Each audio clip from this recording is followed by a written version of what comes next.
David Carradine walks into a small Hong Kong dojo, looking for answers about Bruce Lee. The man waiting inside is Ching, the son of Man, the son of the master who taught Bruce Lee everything he knew. What Ching tells David in the next 5 minutes is not criticism. It is a message his father spoke 1 week before dying. A message about the actor who played a monk on American television. Hong Kong, October 1987, Tuesday afternoon, 3:15 p.m., Kowloon, a narrow street in Mong Kok, buildings stacked on top of each other, laundry hanging from windows, the smell of street food and diesel exhaust, the chaos of 10 million people living on top of each other. David Carradine has been in Asia for 2 weeks, a documentary project about martial arts, interviews with masters, visits to training halls. The kind of project that lets him pretend he is more than just an actor who once played a monk on television. Someone told him yesterday, at a dinner with Hong Kong film people, someone said the words that brought him here.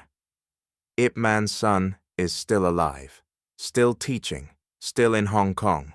Ip Man, the legendary Wing Chun master, the man who taught Bruce Lee, the man whose story became movies starring Donnie Yen decades later, the man whose lineage flows through every Wing Chun school in the world.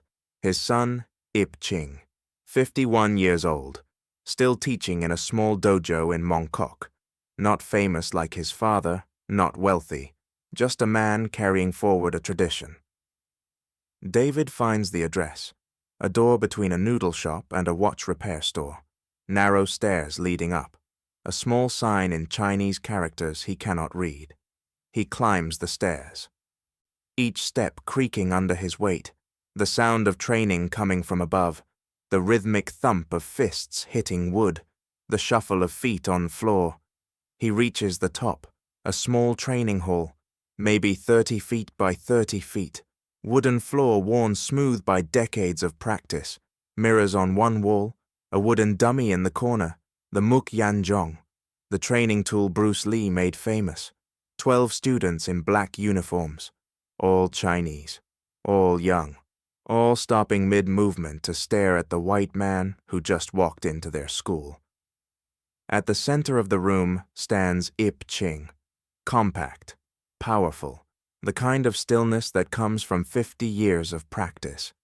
He wears simple black training clothes, no decoration, no rank insignia, just the clothes of a man who works. He looks at David, no surprise on his face, like he expected this. Like he has been expecting this for years. You are the kung fu actor from American television. David nods. David Carradine. Ching gestures to his students. They bow, file out of the room, down the stairs, gone in 30 seconds, leaving David alone with the son of the man who created Bruce Lee. Ching walks to the wooden dummy, runs his hand along the worn wood. Decades of strikes have smoothed every surface.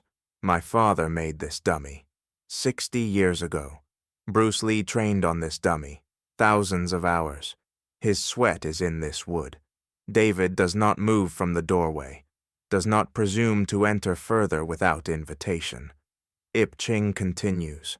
When Bruce went to America, he took Wing Chun with him, modified it, called it Jeet Kune Do. Some people say he betrayed my father's teaching. I do not think so. I think he honored it by making it grow. He turns to face David. Then Bruce created a television show about a Shaolin monk, about Chinese philosophy in America, about everything he believed in. David waits. Here it comes, the accusation he has heard 1,000 times. And they gave it to you. Yes. Ching studies David, those evaluating eyes that martial artists develop, reading stance, reading intention, reading the truth beneath the surface. Do you know why I agreed to see you today? David shakes his head. Because my father asked me to. Your father died in 1972. Yes. 1 week before he died, he asked me to do something. I have been waiting 15 years to do it. David feels something cold in his stomach. 15 years. Ip Man asked his son to do something 15 years ago. Something involving David Carradine. My father watched your television show. In the hospital, the last weeks of his life. He could not train anymore, could not teach, could only lie in bed and watch television. Someone brought him your show, said it was about kung fu, about Chinese philosophy. Ip Ching moves closer to David. My father watched every episode, every single one. At first he was angry. He said the movements were wrong, the stances were wrong, the fighting was wrong, everything a real martial artist would notice. David nods. He has heard this before, from Dan Inosanto, from martial artists everywhere. He knows his technique was never authentic, but then something changed. Ip Ching stands directly in front of David now, close enough to strike, close enough to teach. My father stopped criticizing the technique, started watching something else. The spaces between the movements, the stillness between the actions, the presence you carried even when doing nothing. David meets Ip Ching's eyes. 1 week before he died, my father called me to his bedside. He said, "Ip Ching, I need you to find someone for me." I said, "Who?" He said, "The American actor, the one who plays the monk." I said, "Why?" He said, "Because I need to tell him something." What did he want to tell me? Ip Ching pauses. 15 years of waiting. 15 years of carrying a dying man's words. He said, "I have spent my life teaching martial arts, teaching technique, teaching power, teaching how to fight. But this actor has taught something I could never teach. He has taught people how not to fight, how to be still, how to find peace in the middle of violence." David's eyes sting. My father said technique can be learned by anyone with a willing body, but presence cannot be taught. It can only be shown. And you showed it to millions of people who will never throw a punch, who will never need to fight, but who needed to see what stillness looks like. Ip Ching reaches out, places his hand on David's shoulder, the gesture of a teacher to a student. My father's last words about you were these: sometimes the message is more important than the messenger. Sometimes the teacher who cannot do teaches better than the master who can, because the master intimidates. The student who struggles invites others to struggle alongside him. David cannot speak. Ip Man, the legendary master, the man who shaped Bruce Lee. Watched a television actor pretend to be a martial artist and found something worth respecting.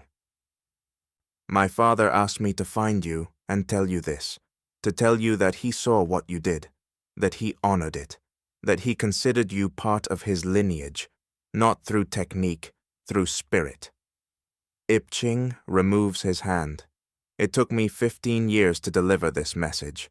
I apologize for the delay. I did not know how to find you, did not know if you would come, but I knew someday you would stand in this room, and I would finally fulfill my father's last request. David finds his voice. I never met Bruce Lee. I never met your father. I am not a martial artist. I am just an actor who got lucky. Ip Ching shakes his head. There is no luck, only preparation meeting opportunity. You were prepared, not in body, in spirit. You carried something that Bruce could not carry.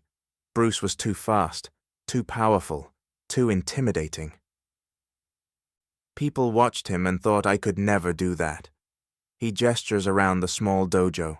They watched you and thought maybe I could find that peace.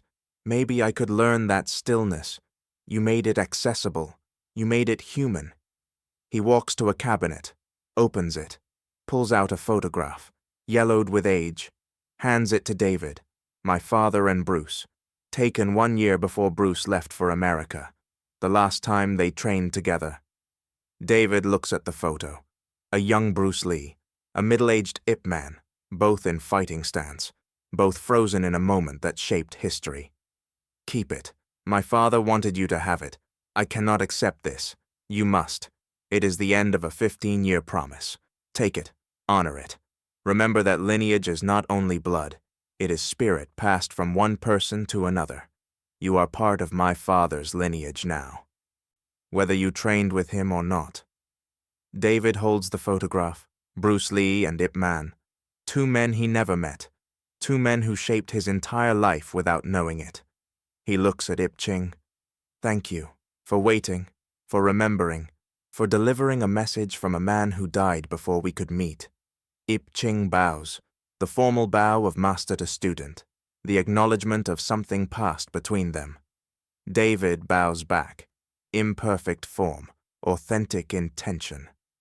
When he walks down those narrow stairs back into the chaos of Hong Kong, he carries something new. Not technique, not skill, not martial arts knowledge. Permission. Permission from the source, from the lineage, from the master who taught the master who created everything David spent his career pretending to be. Ip Man watched him. Ip Man saw something worth honoring. Ip Man considered him part of the family. Some messages wait 15 years to be delivered. Some gifts come from people we never met. Some lineages have nothing to do with blood and everything to do with spirit. He once said that the hardest role he ever played was not Cain, not Bill, but himself. A man caught between what he pretended to be and what he wanted to become. And maybe that is why his story still resonates, because we all know that feeling, the gap between the mask and the face beneath it. Is there a moment in your life where someone saw through your mask, or a moment where you finally took it off yourself?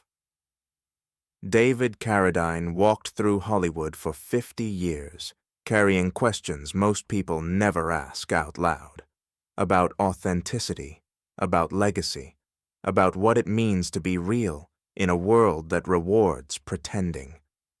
If you want to know the real stories, the ones they did not put in the interviews, you are in the right place. We are peeling back the curtain on the man behind the monk. If this story moved you, hit that like button. It helps more people discover these untold moments. Do not forget to subscribe to David Carradine, The Untold Path. We are just getting started. There are stories about Bruce Lee's daughter, about the letter that arrived 5 years late, and about the Hollywood that tried to forget him. You do not want to miss what is coming next. Leave a comment below. What is your favorite David Carradine role? And did you know he carried this much weight behind the calm? I will see you in the next video. Walk the path.